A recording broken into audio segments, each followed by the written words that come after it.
Hello friends, I am Abha Sharma. Welcome to my YouTube channel Abha Sharma. पिछले video में हमने organisation behaviour के इंट्रोडक्शन एंड मीनिंग को पढ़ा था। तो फ्रेंड्स, हम आपको 1 मिनट में उसे रिवाइंडर करा देते हैं ताकि आप नेक्स्ट टॉपिक अच्छे से समझ पाएंगे। ऑर्गेनाइजेशन बिहेवियर क्या है? ऑर्गेनाइजेशन बिहेवियर एक फील्ड ऑफ स्टडी है जिसमें ह्यूमन बिहेवियर की स्टडी की जाती है, जिसमें हम इन्वेस्टिगेट कर सकते हैं, जान सकते हैं कि किसी भी इंडिविजुअल या ग्रुप के बिहेवियर पर क्या इम्पैक्ट होता है जब वो एक दूसरे के साथ किसी भी ऑर्गेनाइजेशन में काम करते हैं।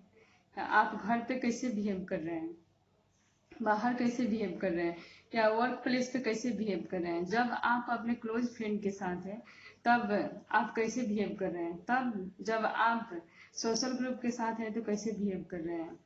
जो फ्रेंड्स नहीं है, आपके कलिंग्स हैं, नॉन हैं, सोशली जानते हैं उनको, फॉर्मल रिलेशनशिप में, इनफॉर्मल रिलेशनशिप में नहीं है, तब आपका बिहेवियर कैसे वेरी करेगा।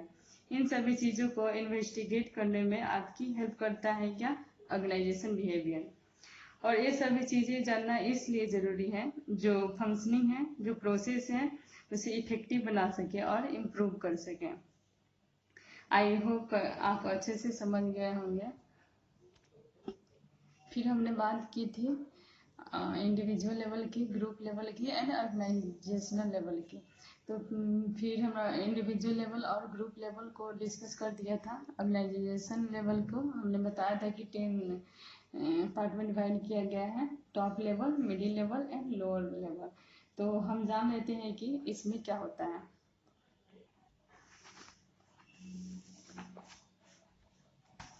ऑर्गेनाइजेशन लेवल को तो इसे हम एक फॉर्मेट के थ्रू बता देते हैं। इसमें ए हो गया टॉप लेवल, इसके लिए हो गया मिडिल लेवल एंड थर्ड हो गया लोअर लेवल। लोअर लेवल, जब हम टॉप लेवल की बात करें, टॉप लेवल, जब हम टॉप लेवल की बात करते हैं तो टॉप लेवल में जो सीईओ है, सीटीओ है, जिसने मतलब बिजनेस को स्टार्ट किए हैं, जैसे फाउंडर हो गए, प्रमोटर हो गए, जो पॉलिसी बनाते हैं वो हमेशा टॉप लेवल में होते हैं। एंड सेकेंड बात करते हैं हम मिडिल लेवल की। तो मिडिल लेवल में वे लोग आते हैं जो उन पॉलिसी को इम्प्लीमेंट करते हैं, बेसिकली उन्हें लागू करते हैं पूरे ऑर्गेनाइजेशन में, जैसे डिपार्टमेंट हेड हो गए। तो इस तरह के लोग मिडिल लेवल में आ जाते हैं, जो ये मिडिल लेवल है। एंड थर्ड बात करते हैं हम लोअर लेवल की। तो लोअर लेवल में वे लोग आते हैं जो day to day advertisement word होते हैं। यानी हम एक एग्जाम्पल के थ्रू इसको बता रहे हैं। जैसे मान लीजिए कोई कॉलेज है या यूनिवर्सिटी है या स्कूल है, जो भी हो। तो जैसे हम किसी यूनिवर्सिटी का एग्जाम्पल लेते हैं, तो एक यूनिवर्सिटी में, जैसे यूनिवर्सिटी में एक वीसी होते हैं, तो वीसी हो गए वो टॉप लेवल में आ जाएंगे। जैसे वीसी हो गए, मैनेजर हो गए, फाउंडर हो गए, VC, manager, founder, ADC etcetera, ये सभी आ गए आपको टॉप लेवल में। एंड मिडिल लेवल में, जैसे कॉलेज के वीसी टॉप लेवल में आ गए, उनसे जो उनके जो मैनेजर एंड वीसी जो पॉलिसी बनाते हैं, उनको इम्प्लीमेंट कौन करता है? डीन। जो कॉलेज के डीन होता है, एचओडी होता है हेड ऑफ डिपार्टमेंट, वो आ जाएंगे आपके मिडिल लेवल में। एंड जो पियून हो गए एंड स्टूडेंट हो गए, वो सभी आ जाएंगे आपके लोअर लेवल में। जैसे एक कॉलेज के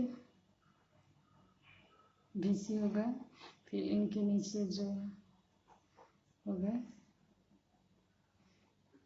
एचओडी, फिर यहाँ पे कम हो जाएगा, जो एचओडी हो गए, डीन हो गए, ये सभी एक मिडिल लेवल में आ जाएंगे।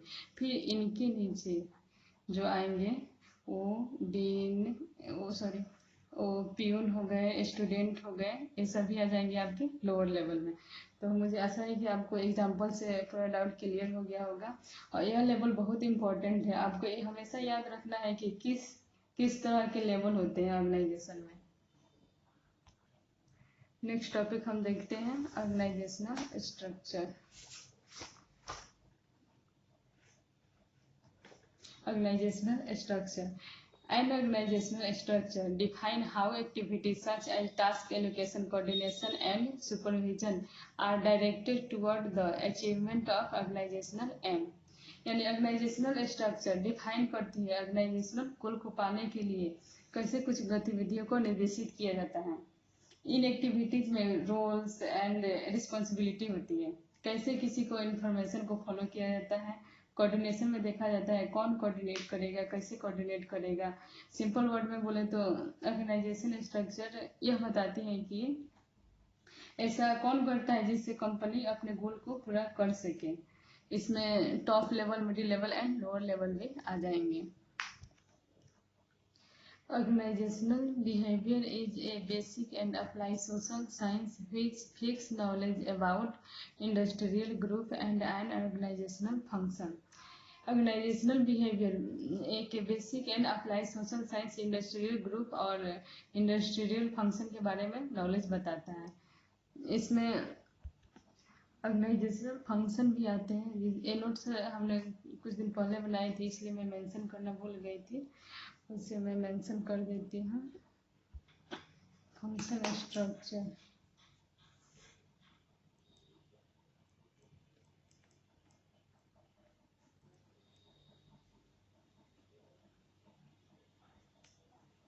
इसको मैं यहाँ पे मेंशन कर देती हूँ। इसको हम ड्राइव में अपलोड कर देंगे या आप यहाँ से स्क्रीनशॉट भी ले सकते हैं। When the jobs are grouped keeping in mind the function, then it is known as a function structure. इसको मैं लिख देती हूँ।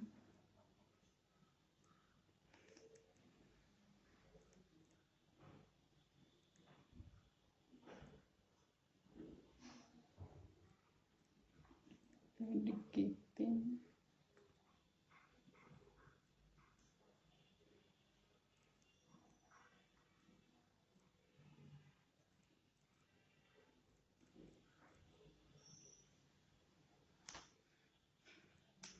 function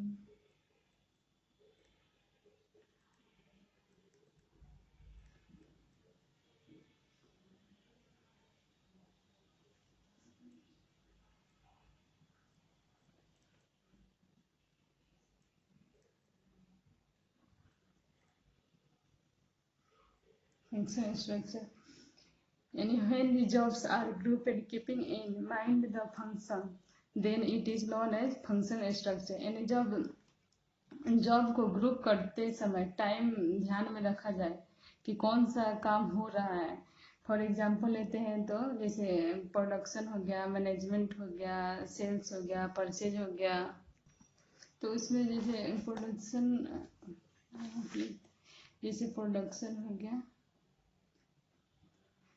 तो प्रोडक्शन से रिलेटेड जितने भी काम होंगे, जितने भी इसके सेल्स कैसे होगा, सप्लाई कैसे होगा, फिर परचेज कैसे होगा, इसके मतलब जितने भी काम है वो प्रोडक्शन डिपार्टमेंट में ही होगा।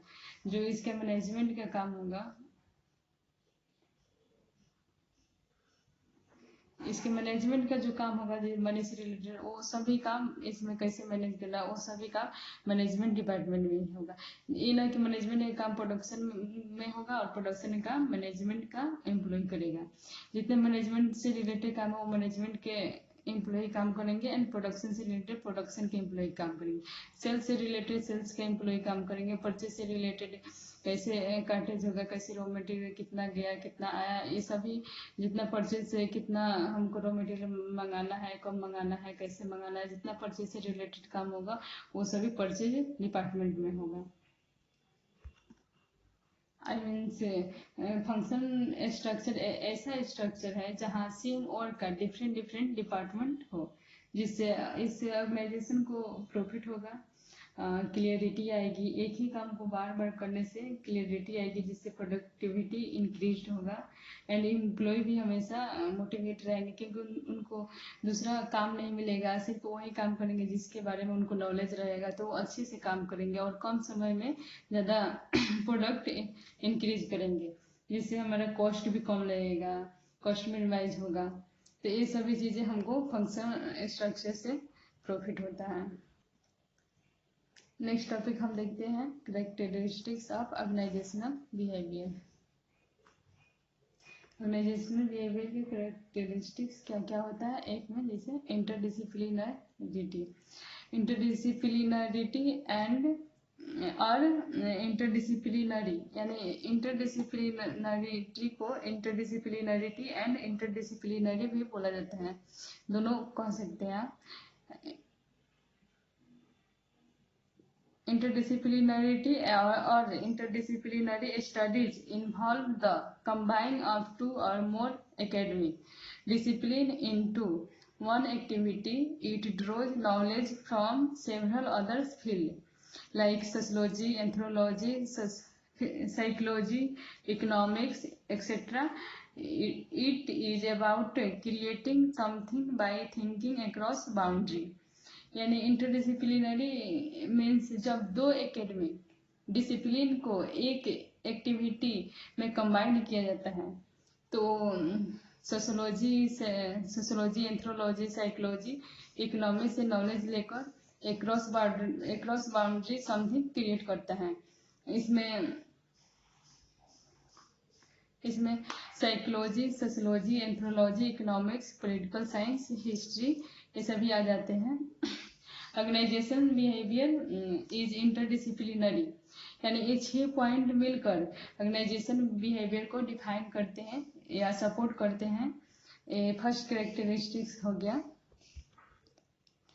इसमें भी 3 psychology, sociology and anthropology, 3 point behaviour science में आ जाते हैं।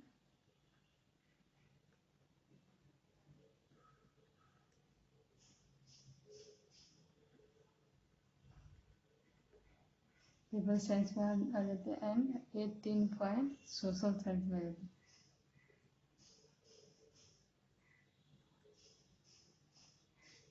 सोशल साइंस में आ जाते हैं। बिहेवियरल साइंस कॉम्बिनेशन में होता है। It is best grounded on the theory of pre behavioural science which is sociology, psychology and anthropology. Suppose that हम जितने भी थ्योरी लेते हैं, मान लीजिए लीडरशिप की थ्योरी की बात करें, मोटिवेशन की थ्योरी की बात करें, theoretical theory base in behavioural science पे डिपेंड करता है, जो है साइकोलॉजी है, सोशोलॉजी है, एंथ्रोलॉजी है। बिहेवियरल साइंस कॉम्बिनेशन जितना भी थियोरिटिकल बैकग्राउंड है ऑर्गेनाइजेशन बिहेवियर का, दैट इज बिहेवियरल साइंस है। बिहेवियरल साइंस का प्राइमरी इम्पैक्ट होता है एंड सोशल साइंस का सेकेंडरी इम्पैक्ट होगा। तो फर्स्ट हम ये तीनों टॉपिक बिहेवियरल साइंस के देख लेते हैं, आफ्टर दैट देखेंगे सोशल साइंस का।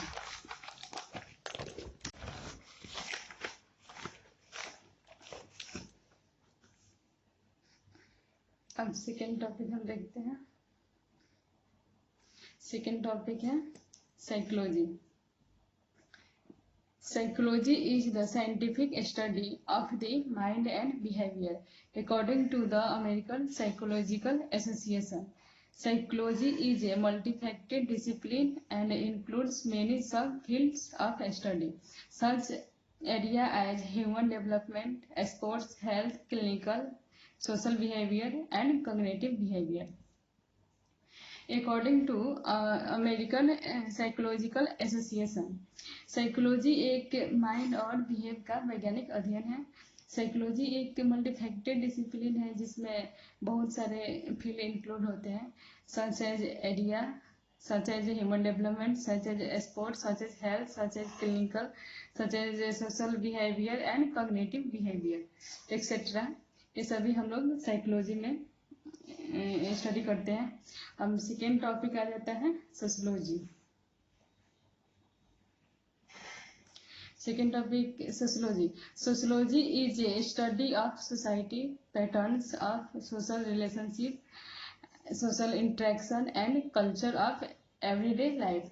यानी सोशियोलॉजी में हम ये समझेंगे कि सोशियोलॉजी में सोसाइटी के बारे में स्टडी की जाती है कि हमारे सामाजिक व्यवहार कैसा है, हम लोगों के साथ कैसा बिहेव कर रहे हैं, जिसमें हमारा रिलेशनशिप कैसा है। इसके अंतर्गत आता है society, leadership, motivation, group activity etcetera. And video को हम ज़्यादा लंबा नहीं ले जाएंगे क्योंकि ज़्यादा हम डिस्कस नहीं करेंगे तो आप लोग जानते ही हैं, क्योंकि नहीं तो वीडियो ज़्यादा लंबा हो जाएगा। एंड थर्ड आ जाएगा anthropology. Anthropology is the scientific study of human behaviour and society in the past and present. Social anthropology studies patterns of behavior and cultural anthropology studies culture meaning include norms and value।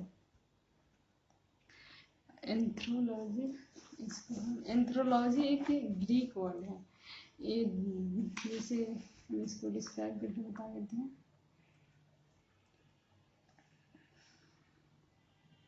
एंथ्रोपोज plus logs ये दो word से मिलके तो फिर बना है एंथ्रोलॉजी।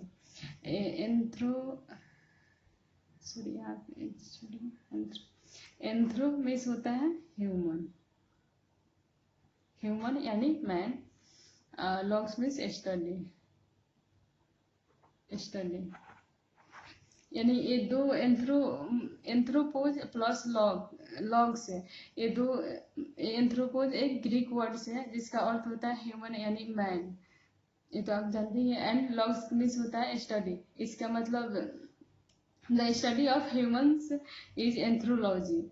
Man से related उसका ओरिजिन, उसका बिहेवियर, उसका psychological and sociological behaviour, man के साथ जो भी रिलेटेड है उसे हम एंथ्रोलॉजी में पढ़ते हैं। इसे मल्टी डिसिप्लिनरी भी कहा जाता है। इसके अंतर्गत आता है culture system, value system and belief system, ये सभी इसके एंथ्रोलॉजी के अंतर्गत आ जाता है। अभी हम सेकेंड कैरेक्टरिस्टिक्स का क्या स्टडी किए हैं, जिसमें सेकेंड कैरेक्टरिस्टिक्स में बिहेवियरल साइंस को हम लोग ने पढ़ा है, साइकोलॉजी, सोशोलॉजी एंड एंथ्रोलॉजी को। और इसके बाद हम लोग पढ़ेंगे सोशल साइंस के पार्ट, जो यहाँ पे हम आपको बताए थे,